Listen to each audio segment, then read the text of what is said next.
Alright, so it's probably best that we don't be around him because he seems to want to eat our brains or something like that. I mean, he did attack us after all. And instead, let's go into Bottles' house, which is right over here, but I also want to grab these. There were feathers and eggs and stuff like this at Spiral Mountain, but I didn't want to grab them because that would reveal the other mole guy that's dressed up in a sergeant uniform type of thing, or at least his voice box, whatchamacallit. And I was trying to avoid that, but I forgot that he would show up if I grabbed the health unit from Klungo, so after that I just kind of said screw it.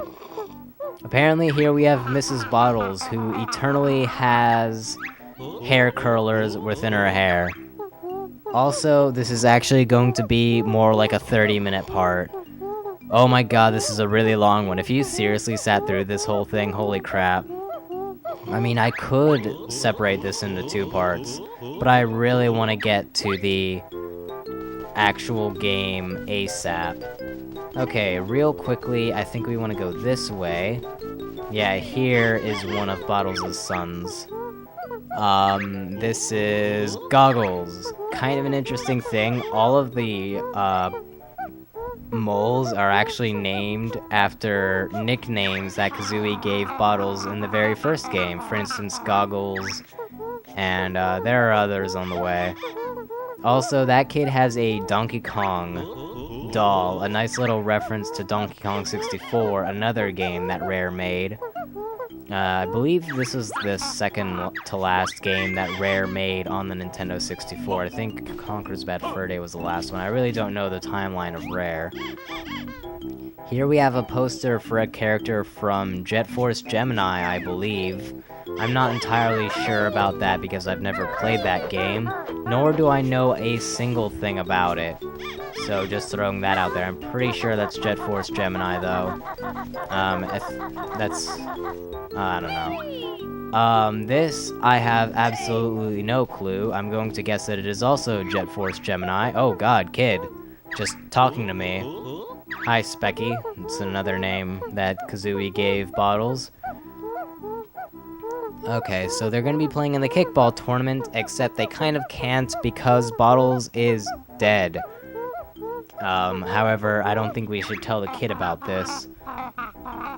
Okay, have any substitutes? Yeah, we're gonna kinda poke at it a little bit, but we're not gonna strictly tell the kid. He was, or is. Yes, I did notice. For some reason I was able to see it, and for some reason King Jingling had access to it all the way from his throne room. Yeah, King Dangling is a personal friend of ours, except he tried to eat our brains. Yeah. He's just like, cool, not even- okay, and then I'm back, oh, no, kid. Just trying to get out of first-person view, not talk to you. So yeah, this is... Hello. But I think this is another Jet Force Gemini character.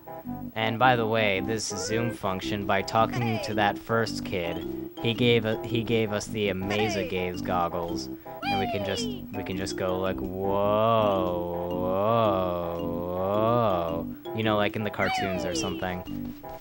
So, pervertedness aside, we shall now go out here, and I think... Yeah, we're gonna get another quick cutscene soon. Isle o' Hags, Wooded Hollow. The Isle o' Hags is basically the main overworld of the game, kind of like Grunty's Tower, only it's a lot bigger and it does have other collectibles like notes and stuff in it, rather than just having jiggies that you open up with witch switches.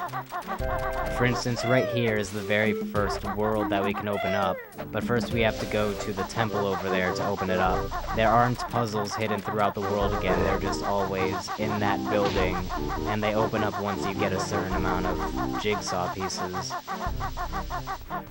Right over here we have an area. This is not what I was expecting. In fact, I don't even... Oh, wait, no, now I remember where this is. I thought that there was a Jinjo back here, but there really isn't. This is the other side of the Jinjo village that I said we weren't going to go to. Here's the yellow house and the white house as well. So yeah, a lot more colors, basically.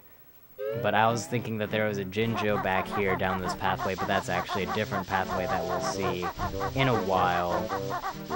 Alright, so now, messing around aside, actually, this is the pathway, right here. So by a while, I meant about 5 seconds.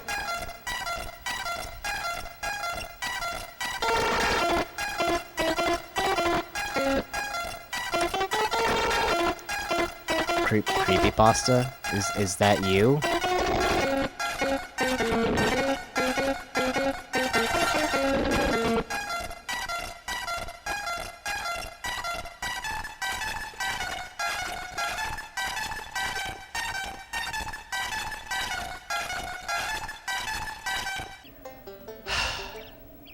So yeah, that might happen occasionally. I have no idea what it is with this game or my copy of it, but sometimes it just goes and freezes like that.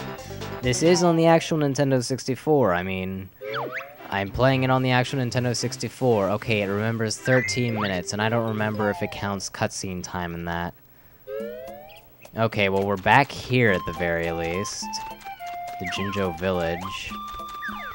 Oh crap, and we didn't activate the warp silo either, so we can't go right there. Okay, I'm gonna mess around with this note for a couple minutes, and if I don't get it, I will meet you back where we were. We're about to get that Jinjo that we saw.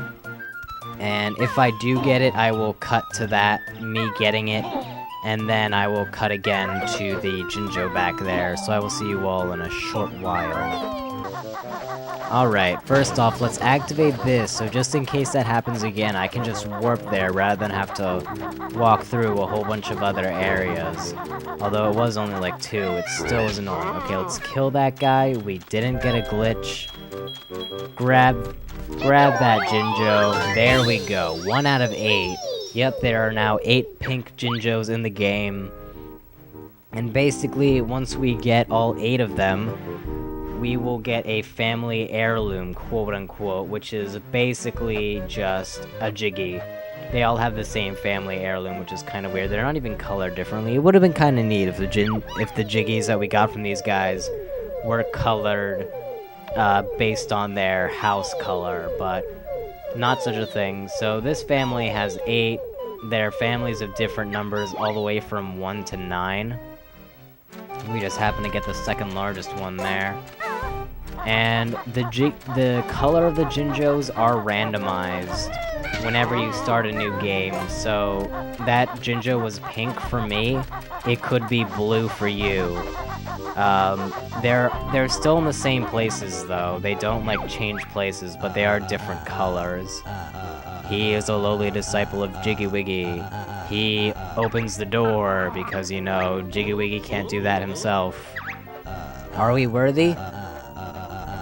You must collect images in the form of Jiggy Wiggy himself. Why can't you just say a puzzle piece, guy? Like, jigsaw pieces.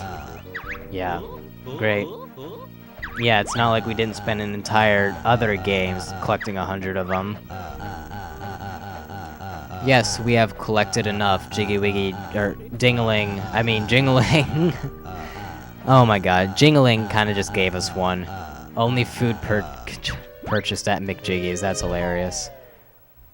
Alright, so here we are at Jiggy Wiggy's now. His temple just kinda jumped down the stairs there, Jinjo, and stand on top of the legendary Crystal Jiggy. Cause you know, that's completely okay. It's not like super magical and gonna open up the worlds or anything like that. But you know, whatever. Approach the golden monolith. Sure. Okay, so let's go ahead and do that. There are signs all around here. But we need a cheat code in order to be able to read them. And basically, they will tell you what all the Jiggies in each world are. Like, how you get them, kind of. Okay, Jiggy Wiggy's Challenge 1. If you remember one of my bonus episodes from Banjo-Kazooie, there were Bottles' puzzle challenges. And these are essentially the same idea, where you have a moving picture of the world that we're going to go to, and we only have a limited time to complete said thing. At least for now, we don't have to rotate pieces. It's just really simple. Place the pieces where they're supposed to go. Once we complete the puzzle, we can go to the world. And there we go. That was super easy because it's the very first one. Yes, we did indeed complete the puzzle. Now, give me access to the world. Show you the way. And then the magical crystal Jiggy emits a gigantic light. Getting a bit ahead of myself here, and... yeah, I got way ahead of myself there. There we go, now it emits a gigantic light, and it's a very good thing Banjo wasn't standing on there at that point, because he would either be dead or blind. So yeah, there you go. And then the light shines up and goes to the world that it's supposed to go to, and will grant you access. So it's a very helpful light. And it's even goes just right next door, honestly. I mean, we could have gotten like a pickaxe and just bust that open ourselves. And you know, you'd think that that would cause the door to explode or something like that, but no, it just slides right open. And there we go, we now have access to the very first world in the game, which is very nice. Unfortunately, we do not have enough Jiggies to do challenge number 2, that's what the first world is from. Also notable is that back here are some secrets. Don't peck the sign. Looked on the roof of the Red Jinjo house. I tried to, but I can't get up there. Witchy World is where fortune may smile upon you. That's stating that you can find a cheat code there. Wait, what? An egg container followed by jingling? Oh yeah, that's a hint for another cheat code. I forget which one, but I think it's like Nest King or something like that. And I forget what it does as well. I honestly have no idea. I might look that up and put that in text in the actual video, like right on top of here. Just to show you guys, but that's a cheat code right there. But currently we can't do cheat codes at the moment, but we will soon enough. Anyways, with that super long, like 30-minute video and a glitch behind us, we are going to cut it here, and in the next one, we will actually start the first world and play this game. So I will see you all then. Goodbye. I'm super excited for this project.